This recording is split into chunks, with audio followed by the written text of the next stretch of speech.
Dua pria asal Kabupaten Bandung, Miftah Fahmi Abdul Hakim dan Cahya Nurdiansyah alias Cecep, dibekuk Satreskrim Polres Cimahi.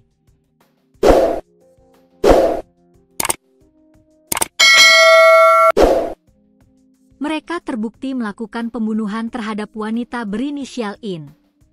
Dari hasil penyelidikan, In merupakan pekerja migran Indonesia, PMI, yang baru pulang dari Malaysia.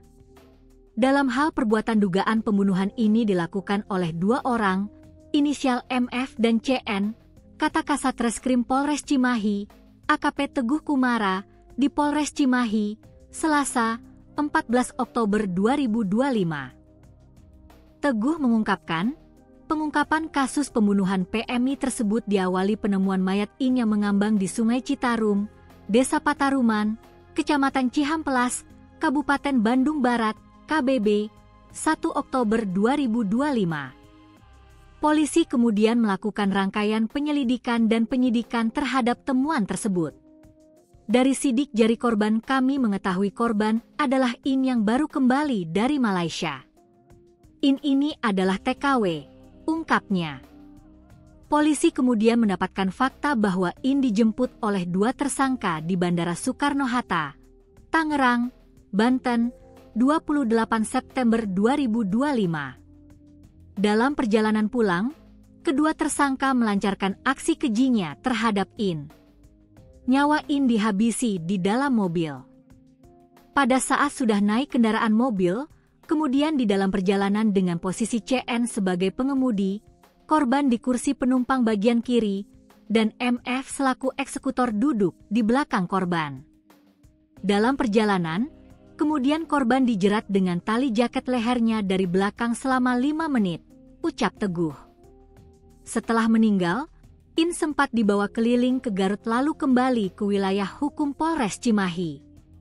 Kemudian jenazahnya dibuang di aliran Sungai Citarum, kata Teguh. Motif pembunuhan karena satu tersangka merasa ketakutan tidak bisa mengembalikan uang yang selama ini korban dititipkan. Dari pemeriksaan polisi, terungkap bahwa In telah 3 tahun bekerja di Malaysia dan kerap menitipkan sebagian penghasilannya ke tersangka Cecep. CN sudah memiliki niatan untuk menghabisi nyawa korban, karena hampir 3 tahun gaji hasil kerja korban dikirim dititipkan saudara CN. CN mengakui bahwa tidak sengaja uang terpakai tiap bulan. Atas dasar ketakutan korban akan menanyakan uang hasil kerjaannya selama 3 tahun kepada tersangka, maka dari itu tersangka melakukan pembunuhan, jelasnya. Kepada polisi, Cecep mengaku telah merencanakan pembunuhan terhadap In. Perencanaan perbuatan pembunuhan dari 1 hari sebelumnya, ucap dia.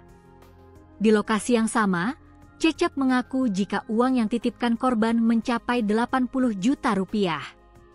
Uang tersebut dititipkan koran selama 2 tahun ke belakang. Uang tersebut telah habis dipakai oleh Cecep untuk memenuhi kebutuhan sehari-hari hingga membayar utang.